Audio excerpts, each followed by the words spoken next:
qui résonnait, quoi. Je veux dire, Un jour, j'aimerais être. un jour, j'aimerais bien être, mais c'est juste un rêve. Mais tu te dis, est-ce que ça va se réaliser? Parce qu'on mettait tellement la barre haute par rapport à ces légendes-là, à ces joueurs-là. À des amis en ballon, c'était des fives, comme on appelait ça, mais c'est pas des fives avec le gazon synthétique, c'était plutôt avec, voilà, dans le sable. On était un groupe de jeunes joueurs formés en France, mais on a su garder nos valeurs sénégalaises, africaines. Et ça, pour être footballeur professionnel, on ne te lèvera pas du lit pour te dire, vas-y, tiens, tu vas être football professionnel. On était une bande de jeunes sénégalais qui avaient envie d'écrire une page dans l'histoire du football sénégalais.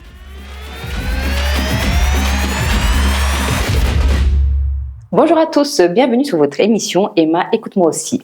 Aujourd'hui, j'ai le plaisir de recevoir Alassane Ndour, qui est un ancien joueur international de l'équipe du Sénégal, un sportif de haut niveau, pétri de talent mais également de valeurs à travers des actions sociales qu'il met en place pour sa communauté, mais pas que. Et c'est aujourd'hui sur notre plateau qu'il est là pour nous parler de ses défis, mais également de la réussite qu'il a accompagnée tout au long de sa carrière. Bonjour Alassane. Bonjour Emma. Merci beaucoup d'avoir accepté notre invitation. Merci à vous de m'avoir invité dans vos beaux locaux. Merci beaucoup. Alors, avant tout, donc on sait que tu es un ancien joueur international qui a réussi sa carrière professionnelle en tant que footballeur. Est-ce que tu peux te présenter un petit peu? Oui, en fait, j'étais un jeune garçon qui rêvait de jouer au foot. À la base, je suis issu d'une famille très footeuse. Donc, mon papa aimait bien le foot. Bon, il a joué à un petit niveau. Avec aussi j'ai des frères aussi qui ont aussi joué à un petit niveau, mais une famille très foot, donc du coup forcément ça m'a permis d'aimer le foot. J'en ai fait une passion. C'est un rêve de gamin de devenir un footballeur professionnel. Tu sais, quand on est gamin, on rêve beaucoup. Il y en a qui veulent être pilote, il y en a qui veulent être président. Donc moi, je rêvais toujours d'être un footballeur. Bon, c'est vrai. Puis après, il fallait aussi le talent pour ça. Maintenant, voilà. Donc à force de travailler, à force de vouloir réussir à accomplir ses rêves, voilà.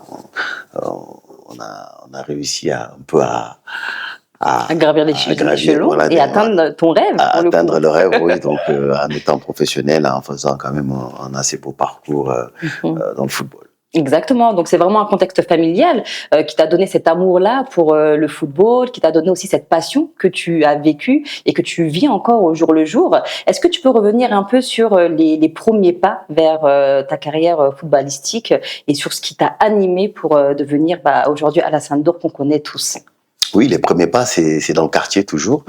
Donc, voilà, on taquinait, on jouait un peu au ballon dans le quartier de manière vraiment informelle, parce que pas de licence, juste, voilà. Une passion. Une passion. Donc, des amis, donc, un ballon. Voilà, des amis, un ballon. C'était des fives, comme on appelait ça, mais c'est pas des fives avec le gazon synthétique, c'était plutôt avec, voilà, dans le sable, vraiment.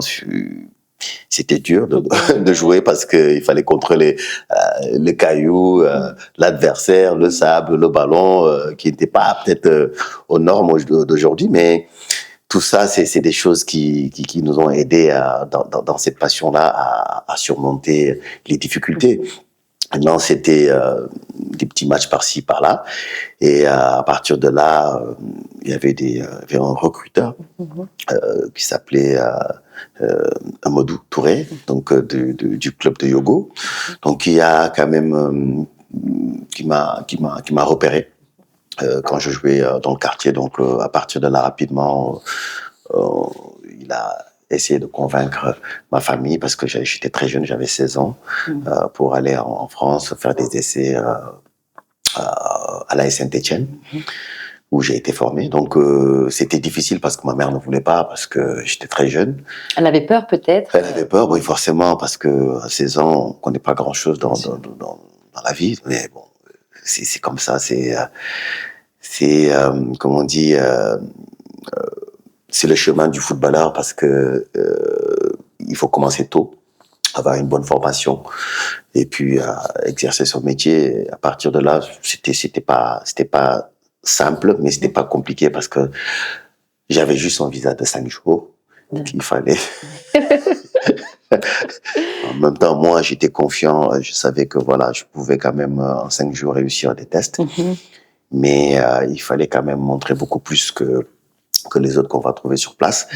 Et donc, la Saint-Étienne m'a envoyé une invitation pour que je vienne faire un test de 5 jours. Et ça a été convaincant au bout de 5 jours parce que j'ai mis tous les atouts de mon côté. C'était pas simple, c'était pas facile, mais il fallait prouver. Il fallait savoir déjà ce qu'on a laissé derrière. C'était pas si simple. Je vivais pas vraiment la pauvreté parce que je suis issu, mon papa quand même avait les moyens. Voilà, donc j'étais un ingénieur des travaux publics, donc quand même on vivait de manière assez correcte. Mais j'avais besoin moi-même de me propulser, j'avais besoin moi-même d'aller vers le monde professionnel du football, donc qui était ma passion. Maintenant, ça a été une très très bonne chose. La Saint-Étienne a ouvert des portes. Donc j'ai passé mes gammes là-bas, U15, U16, U17 jusqu'à signer professionnel. Donc voilà, donc c'était mon club d'adoption. D'accord. Est-ce que dès le bas âge, tu avais conscience de ton talent? Est-ce que tu voyais la différence de niveau par rapport aux personnes avec lesquelles tu jouais? Oui, forcément. Oui. Tu sentais que tu étais fort. On avait quand même des attitudes. On sentait quand même que voilà, il y a de la qualité, comme on dit. Après, mon père, je me rappelle, il croyait pas trop. Donc, il m'avait jamais vu jouer, donc il entendait dans notre quartier, on lui disait toujours, bon, votre fils, il joue bien. Un jour, j'avais un match, je pense un dimanche, des matchs en cadet, en petite catégorie. Donc, je pense qu'il s'est caché pour venir me regarder jouer. Et je pense qu'il voulait avoir le cœur net dans cette histoire-là, pour voir vraiment s'il y a quelque chose ou pas.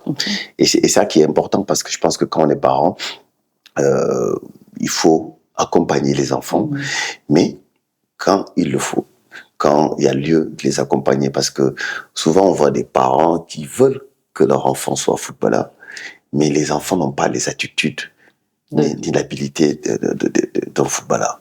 C'est plus les parents qui veulent que les enfants qui soient professionnels. Donc, et c'est ça le danger. Donc, mon papa qui s'est caché pour me regarder jouer, je pense que après, à partir de là, il était convaincu que c'était il y avait quelque chose à faire et tout ça. Donc, à partir de là, c'était...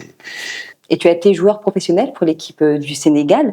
Tu as fait un brillant parcours, notamment lors de la Coupe du Monde 2002, qui a été un moment de gloire pour vous en tant qu'équipe.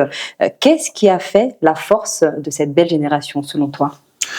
Oui, la Coupe du Monde 2002, on avait une belle génération. On l'appelle la génération dorée. Jusqu'à présent, on appelle cette génération la génération dorée.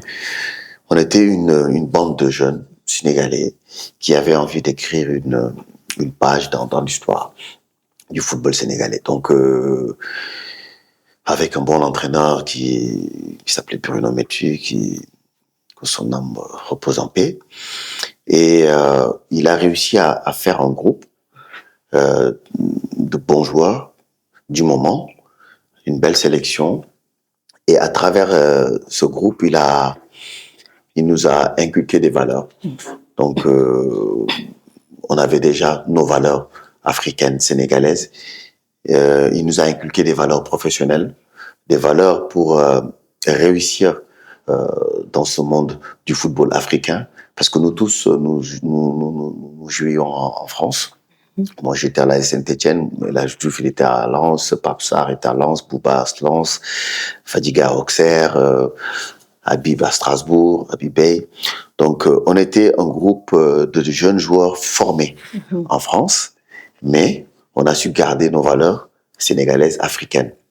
Et ça faisait en plus dans cette sélection. Et ce qui faisait notre force, c'est le fait déjà d'aimer se retrouver. Oui. Ça, c'était quelque chose parce que je me rappelle, quand on allait en sélection, on trouvait toujours le moyen de prendre le même vol, nous tous. Parce que nous tous, nous jouions en France.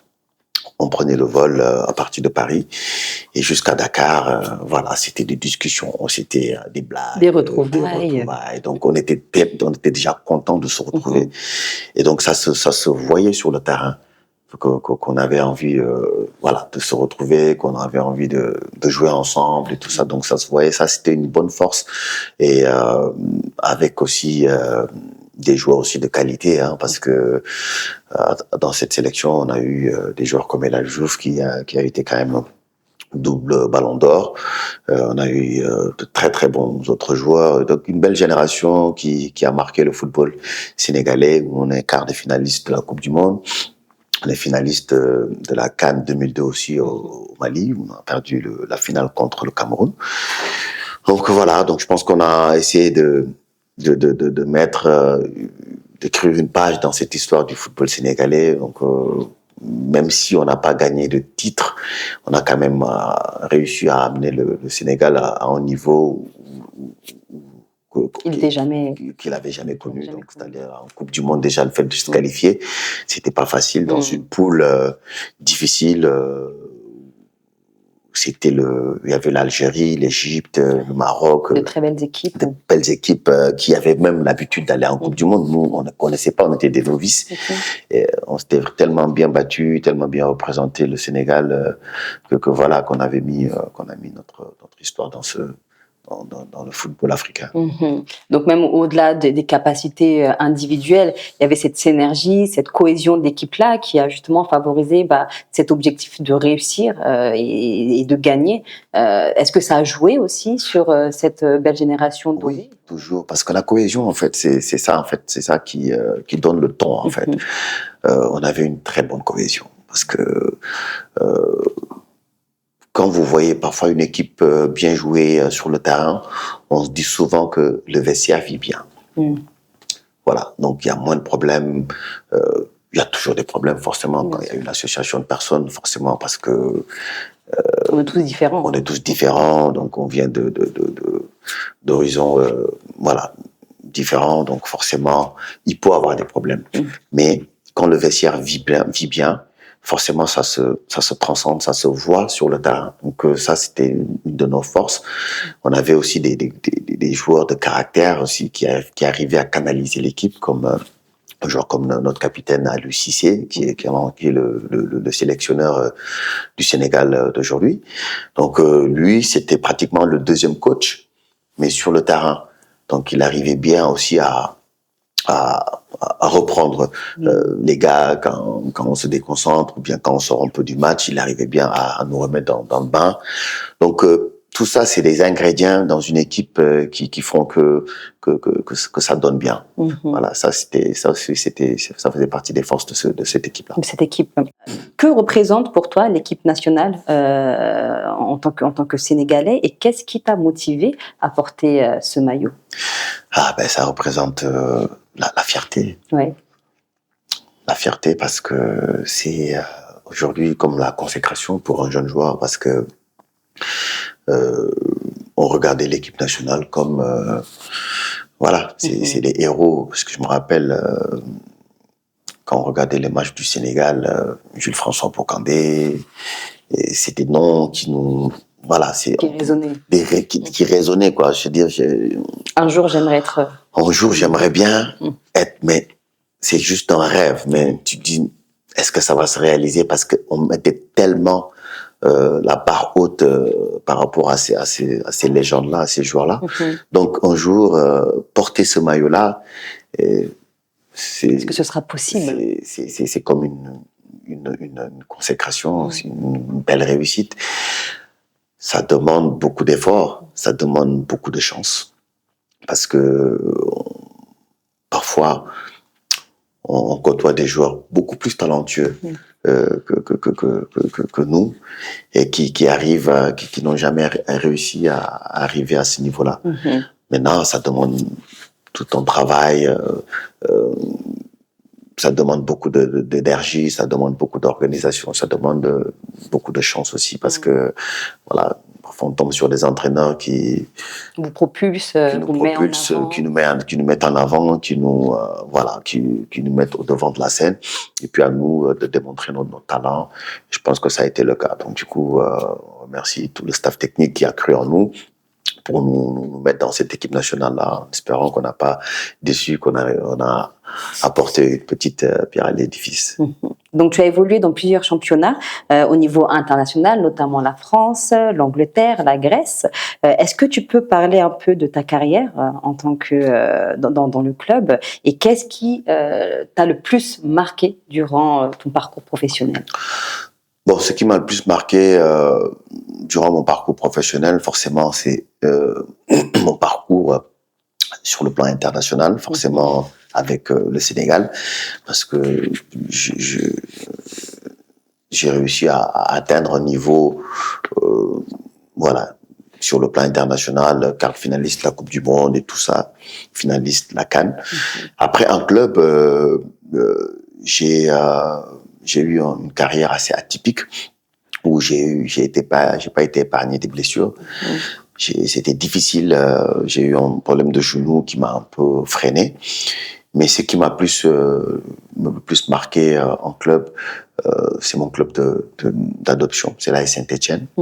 Déjà, le fait de m'avoir accueilli, le fait déjà d'avoir franchi tous les paliers en foot jeune, en formation, c'est-à-dire U15, U17, U18, jusqu'à franchir le palier d'être professionnel. Mon premier contrat professionnel, je l'ai signé à l'AS Saint-Étienne. Ça, c'est des choses que je pourrais jamais oublier. Après, forcément, il y a eu des matchs où vraiment c'était pas facile. Il fallait faire des résultats. Voilà. Donc j'ai fait pratiquement toute la moitié de ma carrière dans ce club-là. Après, je suis parti en Angleterre où j'ai joué à West Bromwich aussi, où on a fait la montée. On était à Championship. On a fait la montée avec West Bromwich pour aller en Première Ligue.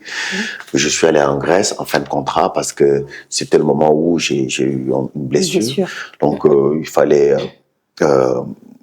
aller à un niveau en deçà parce que le monde professionnel demande vraiment des joueurs aptes. Et quand vous avez une fracture au niveau du genou, c'est très difficile de revenir au niveau. D'accord. Donc voilà, soit fallait arrêter, soit fallait aller dans une division un peu inférieure.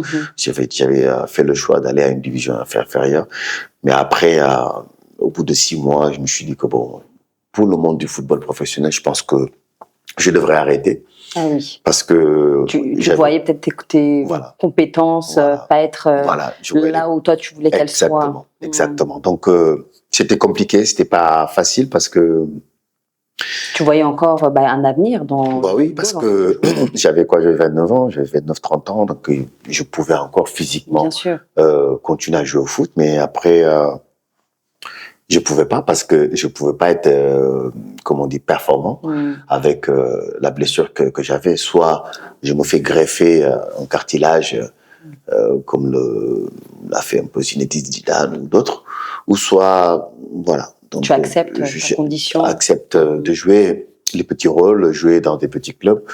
À un moment donné, je me suis dit bon, je vais arrêter la carrière et puis passer à autre chose parce que il y a pas que le foot dans la vie. Donc il y a plein d'autres choses autour même du foot.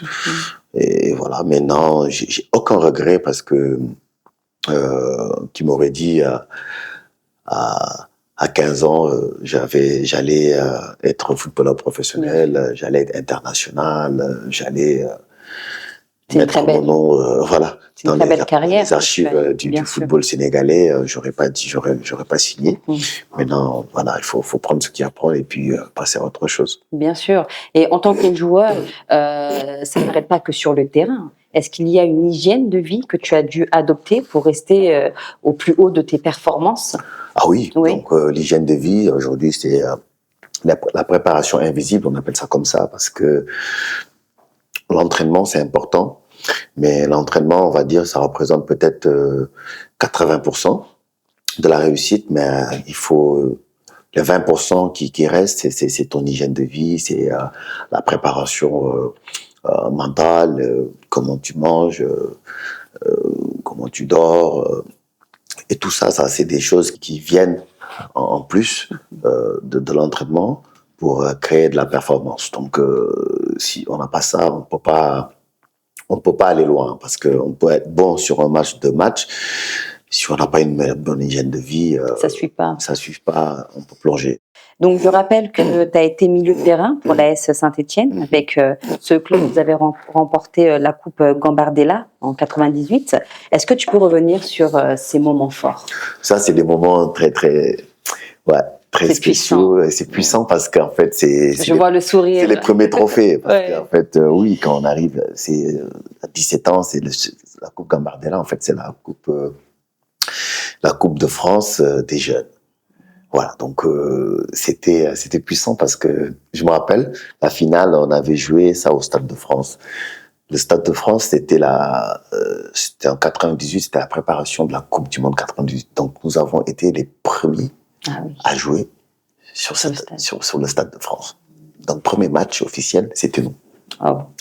Donc ça, c'était quelque chose, quoi. Donc, on était contents. En tant que jeunes joueurs, on passe au beau stade, on était tous impressionnés parce qu'on ne connaissait pas ça encore. Et ça, c'était donc en livre de rideau, parce qu'après, le deuxième match, c'était Lens, je ne sais plus contre qui. Mais en tout cas, nous avons été les premiers à jouer dans le Stade de France. Et donc, c'était le match contre le Paris Saint-Germain, où on a gagné même, voilà, donc on était champion. Et donc, premier trophée, on n'oublie jamais. Ouais. Donc, quelle sensation t'as eu oui, c'est une sensation de fierté, de réussite. De réussite, on est heureux. Premier trophée, voilà, donc ça c'est quelque chose, toujours les images me reviennent, bien vrai qu'après on a eu d'autres trophées, mais celui-là il était assez spécial, particulier parce que c'est le premier trophée, on arrive en France, ça faisait 2 ans que j'étais là, donc voilà, jouer dans un stade exceptionnel, en direct, à la télé, donc tout ça c'est des choses qui... T'avais la pression? Oui. Beaucoup, j'imagine. Oui, forcément, oui. On avait la pression parce qu'on est jeunes. On ne connaît pas ce monde-là. C'est un monde qui nous dépassait. Maintenant, c'est, comme on dit, c'est le processus du joueur professionnel. Il faut passer par là pour apprendre, acquérir, voilà, toutes ces émotions-là pour être après un joueur professionnel. Si tu avais une anecdote qui t'a le plus marqué en sélection ou en club, ce serait quoi? Il y en a beaucoup. J'en ai beaucoup. Une des plus marquantes. Le choix est difficile. Le choix est difficile, ouais. Le choix est très difficile. Le choix est très difficile. En tout cas, chaque jour, on avait... moi, j'appelle mes amis, je les appelle la bande de fous. On avait ces fous-là comme Eladj. Ouais. C'est lui qui mettait beaucoup plus l'ambiance, Eladj Diouf. Eladj, souvent, il notait les matchs, il notait les entraînements. Ouais. Voilà, donc après chaque entraînement, il prenait son stylo avec le tableau, donc il notait, voilà, donc toi tu as 0 parce que tu as tenu l'entraînement. Bon, lui toujours, il se note 10 parce que forcément, c'est lui qui a le stylo. Donc ça, c'était des choses assez sympathiques, assez marrantes, parfois qui créaient des problèmes parce que on n'aimait pas qu'on nous note à 2 ou à 0, tu vois. Mais ça créait cette ambiance-là au sein de ce groupe-là. Donc on rigolait bien, on se taquinait bien, et souvent même nos parents même se connaissaient, donc on se fréquentait même en dehors du terrain. Ouais, il y a beaucoup d'anecdotes, il y en a des moins drôles où vraiment on en arrivait aux mains. C'est vrai. Oui, en plein match de partenaires, on est arrivé à les séparer. Aux mains, oui, à la mi-temps d'un match. Mais, encore une fois, tout ça, c'est dans l'optique de gagner. Parce que parfois, l'adrénaline, on n'arrive pas à contrôler. C'est chaud, donc voilà, on en arrive aux mains. Mais Ça, c'est juste, voilà, le fait de vouloir gagner, parce qu'on avait un esprit compétitif, de gagnant. de gagneur. Donc, voilà. Mais des anecdotes, il y en a On a beaucoup. beaucoup. Je préfère ne pas trop rentrer dans les Il y en a pas détails. mal. Mais il y en a beaucoup. Il y en a pas Il y en mal. avait beaucoup, ouais. Alors, après ce beau palmarès de ta carrière, tu as eu le courage de reprendre tes études et tu as obtenu notamment un MBA en management du sport, ce qui est très rare aussi dans le monde sportif aujourd'hui. Quelle a été ton ambition à travers ce diplôme-là et est-ce que potentiellement on peut te voir à la tête de la Fédération sénégalaise de football? Bon.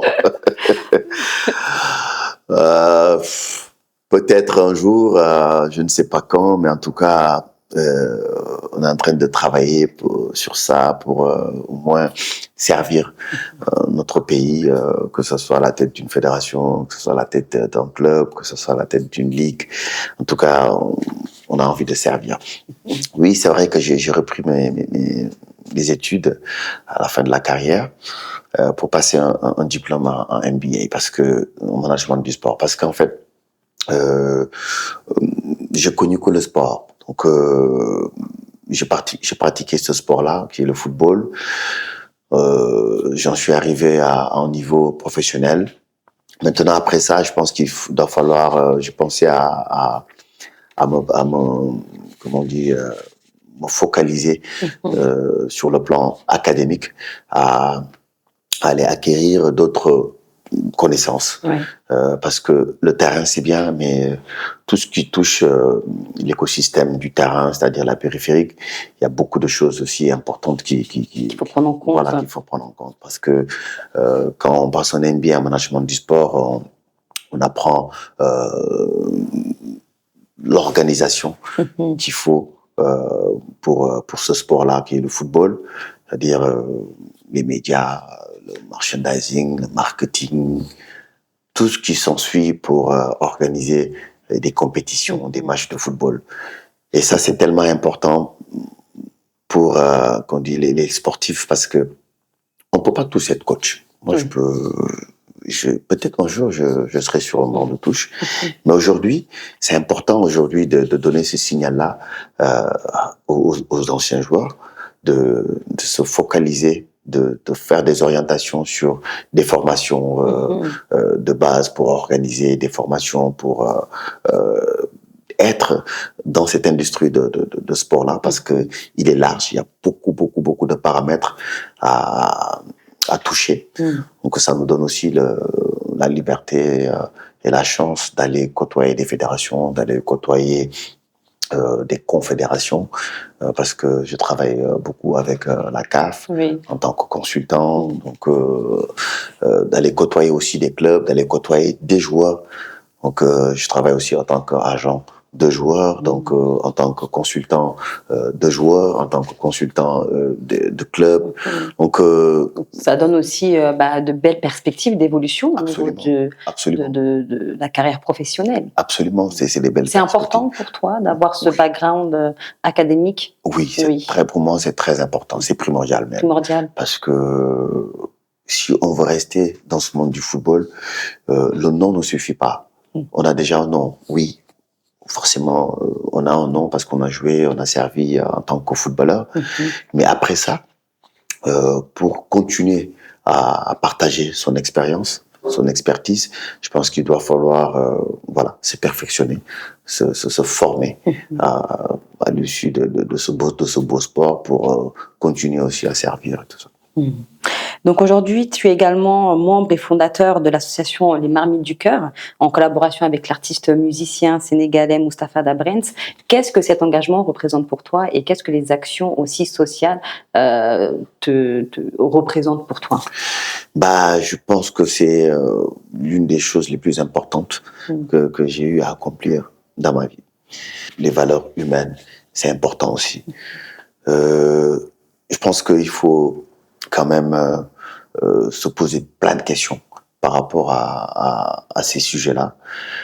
Le social reste quelque chose de très important, surtout en Afrique. Après ma carrière, je me suis posé plein de questions. Je dois rentrer au Sénégal. On a une petite valise où on a beaucoup de projets dedans. Mais ce projet-là faisait partie des projets les plus importants pour moi. Vrai. Et en collaboration avec Mustapha, qui est un artiste rappeur, on a beaucoup discuté, échangé sur cette association, du pourquoi, du comment on veut créer cette association-là, quels sont les axes, qu'est-ce qu'on veut faire. Et lui, qui était dans la musique, moi qui étais dans le sport, donc nous avons créé cette association qui est le sport et la musique au service du social. Comme on dit, en prélude, on a pensé au Restos du Cœur. On s'est inspiré des Restos du Cœur, sachant que lui, c'était un artiste. Il a créé ça. Il a fusionné beaucoup d'artistes, de sportifs, d'artistes, pour venir en aide, pour venir booster un peu ce secteur qui est le secteur, on dirait, c'est des secteurs qui sont un peu délaissés. Hein. Et on s'est dit pourquoi pas, nous-mêmes, on va créer ce truc-là, cette association-là, pour vraiment booster ce secteur qui est négligé au Sénégal. Inconnu. Donc, quand on a créé ça, on est arrivé, les gens ne comprenaient pas trop ce qu'on voulait dire. Parce que le monde associatif en Afrique n'était pas vraiment ce qu'il est aujourd'hui. Parce qu'aujourd'hui, il y a beaucoup d'associations, de plus en plus. De plus d'associations et qui font de belles choses. Les gens ne comprenaient pas. Donc, on a été critiqués partout. Ils connaissaient pas cet élan de solidarité-là que nous voulions développer.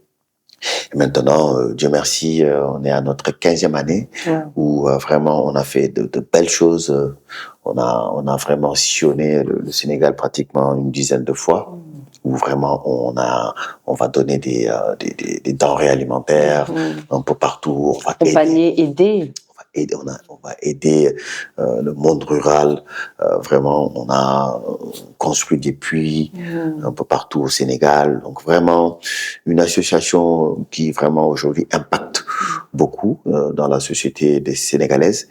Et voilà, le but c'était ça en fait, parce que ces gens-là aujourd'hui, hier c'était ces gens-là qui étaient devant leur télé pour nous applaudir quand on jouait au foot et lui-même quand il faisait ses concerts. Forcément, donc c'est comme un giving back. Voilà, donc, est-ce que tu t'es senti redevable peut-être à ce voilà, exactement, un giving back, parce que c'est important, parce que moi je trouve que la réussite elle est meilleure que quand elle est partagée. Voilà, moi je suis adepte du partage. Voilà, j'aime bien, même si c'est pas financier, ça peut être spirituel, ça peut être partage des idées, ça peut être beaucoup, mais je suis adepte du partage. Donc voilà, donc aujourd'hui partager ces moments-là avec cette population qui en demande, parce que c'est pas facile. On est quand même on est un pays en voie de développement, donc on a besoin de gens qui ramènent des nouveautés, qui pensent à partager aussi, qui participent au développement local, parce que comme je dis, l'État du Sénégal ne peut pas tout faire, parce que nous tous on a notre partition à faire pour vraiment pour le rayonnement du Sénégal, même pour le rayonnement de l'Afrique, parce que tout ce qu'on fait, on le fait pour le Sénégal aussi pays africain. Donc voilà, donc ça c'est des choses qui me tenaient à cœur, et vraiment j'en suis très très très très fier aujourd'hui. Donc un homme de valeur et pas que, un homme aussi d'engagement. Est-ce qu'il y a un joueur qui t'a inspiré durant ta carrière? Il y en a beaucoup. Il y en a beaucoup. Quand on était jeune, j'aimais bien voir Patrick Vieira jouer. Je l'aimais bien. Et il jouait à Arsenal. J'ai eu la chance de le voir, parce que quand j'étais plus jeune, j'allais aussi faire des stages à Arsenal, parce qu'Arsenal avait une collaboration avec la Saint-Étienne. Donc chaque année, j'allais à Arsenal pour pour faire des stages, mais j'étais jeune, j'avais 16-17 ans. Et on me disait même que j'étais le futur Patrick Vieira. Donc c'est forcément lui, c'était mon rôle modèle sur le poste parce qu'on avait pratiquement le même poste. Je l'aimais bien quand j'étais plus jeune. Ouais, mais après il y a plein d'autres joueurs qui sont très bons, que j'ai aimé voir jouer, comme Redondo, parce que bon, il était gaucher, bon aussi je suis gaucher. Plein d'autres joueurs, mais j'adore le foot, j'aime le sport, j'aime voir la beauté du jeu, donc que j'ai vraiment aimé beaucoup de joueurs. Quelle a été l'une des plus grosses difficultés auxquelles tu as dû faire face durant ta carrière? La blessure au genou. Ouais. Ma blessure au genou qui m'a freiné, carrément, qui m'a poussé à arrêter. Et ouais, ça c'était la plus grosse difficulté, mais que j'ai pris aussi avec beaucoup de philosophie parce que le sport rime avec performance, contre-performance et blessure. Donc j'ai accepté qu'il fallait. C'était difficile d'accepter? Oui, au début, oui, c'était difficile parce que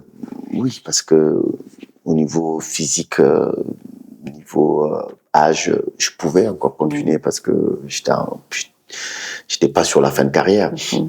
Mais forcément, quand il faut arrêter parce qu'on n'est plus apte à être performant, à la performance du monde professionnel, parce que quand on est dans le monde professionnel, il faut sans cesse prouver. Il faut avoir toutes ces capacités physiques, mentales, pour continuer. Maintenant que j'avais plus mes capacités physiques, il fallait que j'arrête. Mais je l'ai pris avec beaucoup de philosophie et avec beaucoup de recul. Et maintenant, ça m'a permis d'anticiper sur autre chose. Je suis pas... Et voilà. C'est un mal pour un bien. C'est un mal pour un bien, ouais. Est-ce que c'est difficile d'être différent? Ouais. Difficile peut-être, pour le regard des autres. Ouais, ça peut peser. Mais tout ça aussi fait partie du parcours du champion. Parce que quand on veut être un champion, forcément, tout le monde n'est pas champion. Donc il faut accepter ce regard des autres qui te voient comme une star, qui te voient comme un héros. Maintenant, il faut l'accepter et bien travailler aussi pour ça. Maintenant, rester droit dans ses bottes, comme on dit, et puis ne pas trop non plus, rester soi-même, ne pas s'enflammer, rester humble, tout en acceptant le regard des autres qui te voient comme un Messi. Merci beaucoup, Alassane, pour toutes ces informations. Si tu avais un message à faire passer ou des conseils pour les jeunes qui souhaiteraient avoir une carrière comme la tienne, ce serait quoi? Ce serait de rêver. C'est important. Le rêve est important pour un jeune joueur. Il faut rêver, il faut pas se limiter. Il faut rêver, il faut se projeter. Mais il faut beaucoup travailler. Parce que pour être footballeur professionnel, on ne te lèvera pas du lit pour te dire vas-y, tiens, tu vas être football professionnel. Il faut beaucoup travailler. Il faut être très sérieux, respecter ses temps d'entraînement, ses temps de sommeil, bien manger, manger de manière très saine, parce que c'est important. Comme je disais tout à l'heure, c'est la préparation invisible. Ça représente un gros pourcentage pour la réussite et l'atteinte de la performance. Donc, il faut continuer à rêver, faire des bons choix et puis rester attentif. Ne pas trop non plus vouloir aller plus vite que la musique. Après, la chance et l'étoile, la lumière viendra un jour et puis il faut surtout pas se louper. Et croire en soi. Croire en soi. T'as beaucoup cru en toi? Oui, toujours, parce que personne ne le fera à ta place. Donc, s'il faut réussir, il faut croire en soi, franchir les paliers, et puis savoir être conscient de ses capacités, et puis aller chercher. Merci beaucoup, Alassane, pour avoir répondu à nos questions. Et merci à vous d'avoir écouté cette interview jusqu'à la fin. Et je vous donne rendez-vous très prochainement pour une nouvelle émission de Emma. Écoute-moi aussi. Ciao, ciao.